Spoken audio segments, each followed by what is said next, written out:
নমস্কার। প্রথমে বলি আমি হিন্দু বাঙালি, বাঙালি হিন্দু নই। ৭১-এ যারা বাংলাদেশ থেকে পালিয়ে এসেছিলেন আমাদের পশ্চিমবঙ্গে এবং তাদেরকে আমাদের ভারতবর্ষ আশ্রয় দিয়েছিল, তাদের সমস্ত কিছু মনে আছে। তাদের সেখানে কত বড় পুকুর ছিল, সেই পুকুরে কত বড় রুই মাছ ছিল সেটা মনে আছে। সেই পুকুরের পাশে নারকেল গাছের যে সারি ছিল তাতে কত বড় বড় নারকেল এবং ডাব হতো সেগুলো সব মনে আছে। পুঁই শাকের যে ডগাটা কিভাবে চালা থেকে ঝুলে থাকতো সেটাও মনে আছে। আমরা সমস্ত একাধিক সিনেমা দেখেছি ঋত্বিক ঘটকের, সেখানে সমস্ত যন্ত্রণার কথা তাদের মনে আছে। কিভাবে কাঁদতে কাঁদতে বগলে পুটলা নিয়ে, হাতে ব্যাগ নিয়ে, বাচ্চাটাকে কোলে নিয়ে, বৃষ্টিতে ভিজতে ভিজতে, রোদে রোদ খেতে খেতে, বাংলাদেশ থেকে হাঁটতে হাঁটতে কত কষ্ট করে তারা ভারতে পালিয়ে এলেন। শুধু একটা কথা কারো মনে নেই, কেন পালিয়ে এসেছিলেন।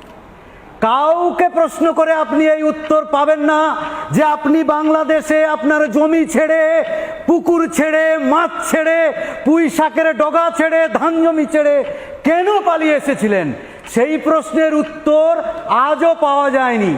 আর এটাই চক্রান্ত বামপন্থী মৌলবাদ এবং ইসলামিক মৌলবাদ, যারা ভারতবর্ষে কংগ্রেসের সঙ্গে হাত মিলিয়ে ভারতবর্ষের ইতিহাসকে পরিচালনা করেছে, তাদের চক্রান্ত।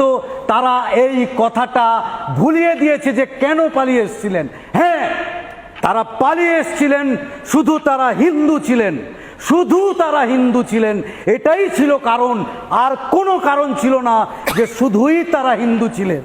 আর সেইটা মনে করিয়ে দেওয়ার জন্য বর্তমানে ইউনিশ সরকার আবার মনে করিয়ে দিচ্ছেন যে তোমাদের যে মারা হচ্ছে, তোমাদের যে মুচলেকা লিখিয়ে চাকরি থেকে সরিয়ে দেওয়া হচ্ছে, এর অন্য কোনো কারণ নেই। তোমাদের এখানে বাড়িও আছে, দোতলা বাড়ি আছে, জায়গা জমি পুকুর সব আছে, কিন্তু শুধু তোমরা হিন্দু, শুধু তোমরা হিন্দু, এই জন্যই তোমাদেরকে মারা হচ্ছে।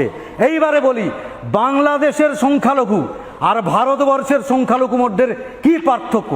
বাংলাদেশের সংখ্যালঘুরা ওখানে রেপ হচ্ছে, মার্ডার হচ্ছে, আর ভারতবর্ষের সংখ্যালঘুরা, সিদ্দিকুল্লাহ চৌধুরীরা, কাসেম সিদ্দিকিরা ধর্মতলার বুকে দাঁড়িয়ে হিন্দুদের কল্লা কেটে নেওয়ার জন্য ফতোয়া জারি করছে।